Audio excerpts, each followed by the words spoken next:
अहम खबर आपको आगाह करते चलें सरगोदा से, जहां फर्ज शनासी और पेशा वाराना महारत को भरपूर अंदाज में सराहा गया। आरपीओ सरगोदा डॉक्टर शहजाद आसिफ खान की जानिब से डीएसपी सदर कैसर अब्बास गुज्जर को तारीफी सर्टिफिकेट दिया गया, जिस पर मारूफ समाजी शख्सियत सीईओ बशीर मेमोरियल हस्पताल चौधरी नज़ीर अहमद गुज्जर ने भी डीएसपी सदर चौधरी कैसर अब्बास गुज्जर की शानदार कारकर्दगी को सराहते हुए उन्हें खराज तहसीन पेश किया। मज़ीद जानते हैं उमर खान की इस रिपोर्ट में।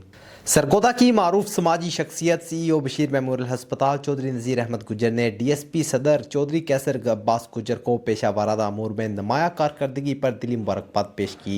डीएसपी सदर चौधरी कैसर अब्बास गुज्जर को regional police officer Sargodha doctor Shahzad Asif Khan की जानिब से तारीफी सर्टिफिकेट से नवाजा गया, जिस पर चौधरी नज़ीर अहमद गुज्जर का कहना था कि ये एजाज़ उनकी अनथक मेहनत, दयानतदारी और बेहतरीन कारकर्दगी का मुँह बोलता सबूत है।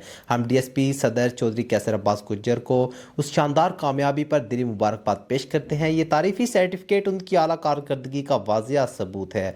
वो एक फर्ज शनास और प्रोफेशनल पुलिस ऑफिसर हैं, जिनकी खिदमात महकमा पुलिस के लिए काबिल तकलीद है। चौधरी नज़ीर अहमद गुज्जर ने मजीद कहा कि चौधरी कैसर अब्बास गुज्जर जैसे अफसरान महकमा पुलिस का फ़ख्र हैं और उनकी खिदमात माशरे में अमन व अमान के क़याम में अहम किरदार अदा कर रही है। उन्होंने डीएसपी सदर के लिए मजीद कामयाबियों और नेक तमन्नाओं का इजहार भी किया। यकीनन ऐसे मेहनती और दयानतदार अफसरान ही इदारों की पहचान बनते हैं, अवाम का एतमाद को मजबूत करते हैं। Umar Khan, big news, Sargodha.